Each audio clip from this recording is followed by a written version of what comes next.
kabar adik-adik onlineku semuanya? Kakak harap semuanya baik-baik saja ya.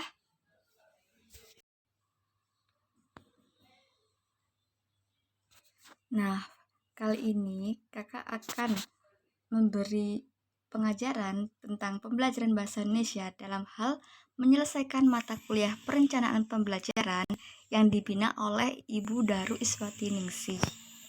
Sebelumnya, perkenalkan nama kakak Elsa Erwin Silviana. Dan materi yang bakal kakak ajarin ke adik-adik semua adalah surat dinas. Nah, untuk KD-nya yaitu menulis surat dinas untuk kepentingan resmi dengan memperhatikan struktur teks, kebahasaan, dan isi. Sedangkan untuk IPK-nya yaitu menuliskan contoh surat dinas berdasarkan struktur teks, kebahasaan, dan isi. Dan kedua adalah mempresentasikan contoh surat dinas berdasarkan struktur teks, kebahasaan, dan isi.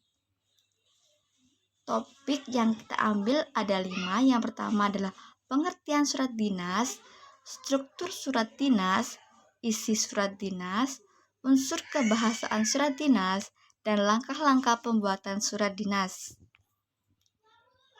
Nah, untuk yang pertama adalah pengertian surat dinas. Surat dinas merupakan suatu surat resmi yang dibuat oleh sebuah instansi atau lembaga dengan tujuan untuk keperluan dinas. Atau definisi surat dinas yaitu surat yang berisikan permasalahan kedinasan dan biasanya surat ini dibuat oleh instansi atau lembaga. Nah, struktur surat dinas yang pertama adalah kop surat. Kop surat merupakan bagian awal dan teratas dari sebuah surat dinas. Fungsinya untuk menjelaskan dari mana instansi yang mengeluarkan surat tersebut. Biasanya, kop surat terdiri dari logo instansi, nama instansi, alamat instansi, nomor telepon, dan email instansi.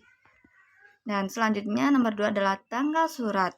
Saat membuat suatu surat dinas, jangan lupa untuk selalu mencantumkan tanggal.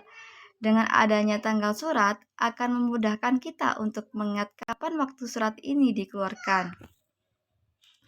Nomor 3 adalah nomor surat. Nomor surat dalam sebuah surat dinas adalah hal yang wajib bagi sebuah instansi yang mengeluarkan surat dinas. Adanya nomor surat akan memudahkan bagian administrasi dalam menyusun pengarsipan surat. Yang keempat adalah perihal.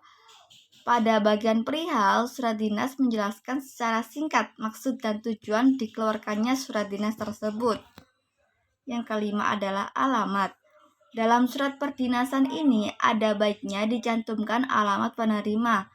Informasi alamat penerima ini akan berguna untuk orang yang mengirimkan surat dan menjadikan surat dinas lebih resmi. Keenam adalah lampiran. Lampiran dalam surat dinas berisi tentang berkas atau informasi tambahan yang perlu disampaikan.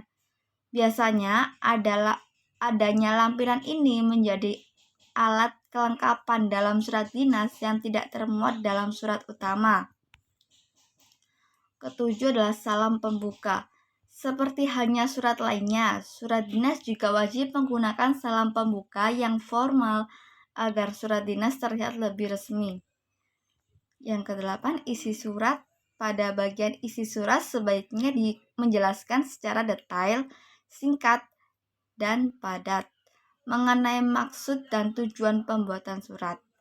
Sampaikan pokok permasalahan dan hindari tulisan yang bertele-tele dalam surat dinas.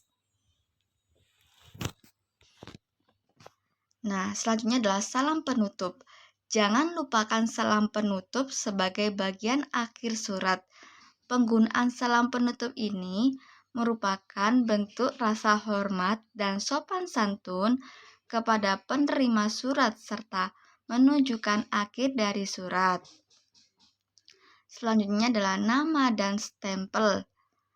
Yang tidak kalah penting adalah pencantuman nama pejabat yang berwenang mengeluarkan surat dan stempel instansi penerbit surat. Selanjutnya adalah tembusan. Tembusan dibuat apabila ada pihak lain yang perlu mendapatkan informasi mengenai surat dinas yang kita buat. Kemudian kita lanjut ke isi. Isi surat dinas adalah penyampaian pengumuman, pemberian izin, pemberian tugas, dan masih banyak lagi. Mengingat surat dinas adalah surat resmi, maka penulisannya harus formal dan menggunakan bahasa yang baku. Kemudian untuk unsur-unsur kebahasaan, bahasanya menggunakan kata yang baku dengan pola yang jelas. Pilihan kata sapaan bersifat formal, menggunakan bahasa formal, pilihan ragam bahasa resmi atau baku, menggunakan kata sapaan yang baku, menggunakan kata ganti orang pertama untuk pengirim, dan kata ganti orang kedua untuk penerima yang formal, menggunakan ejaan dan tanda baca yang sesuai, misalnya huruf kapital, tanda titik, tanda koma, dan lain-lain. Nah, selanjutnya kita menuju ke langkah-langkah pembuatan surat dinas. Pertama, tuliskan kop surat dan pastikan kop tersebut telah sesuai seperti yang telah dijelaskan. Nomor 2, tuliskan perihal dan surat ini ditujukan untuk siapa. Yang ketiga, tuliskan isi dari surat dinas. Setelah itu, tuliskan dengan menggunakan bahasa yang resmi. Yang keempat, tuliskan nama pihak yang berwenang mengeluarkan surat dinas ini.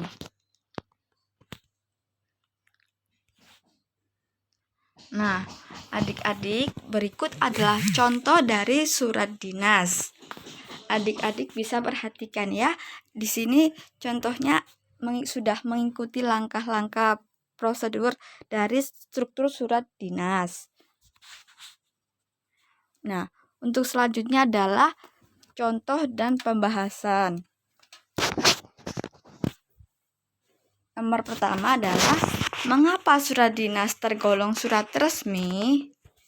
Karena surat dinas itu adalah surat yang difungsikan untuk permohonan izin kepada yang resmi. Yang kedua adalah untuk mencari pekerjaan juga dapat. Terus selanjutnya bisa dibuat untuk permohonan kerja juga bisa. Nah, untuk yang kedua adalah demikian surat dinas ini diberikan untuk dapat dilakukan dengan penuh tanggung jawab. Atas perhatiannya, kami ucapkan terima kasih. Kalimat di atas tergolong struktur bagian apa dalam surat dinas?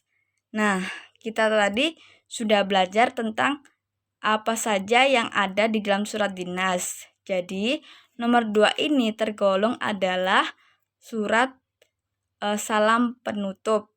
Maksudnya Kak, salam penutup. Begitu ya adik-adik. Terima kasih adik-adik. Nah, Kak harap adik-adik paham ya tentang surat dinas ini. Nah, bagaimana adik-adik? Kakak harap adik-adik semua paham ya tentang pembelajaran dari surat dinas ini. Nah, jangan lupa terus belajar ya, lebih tepatnya ke pembelajaran bahasa Indonesia ya adik-adik ya. Terima kasih. Assalamualaikum warahmatullahi wabarakatuh. Bye-bye.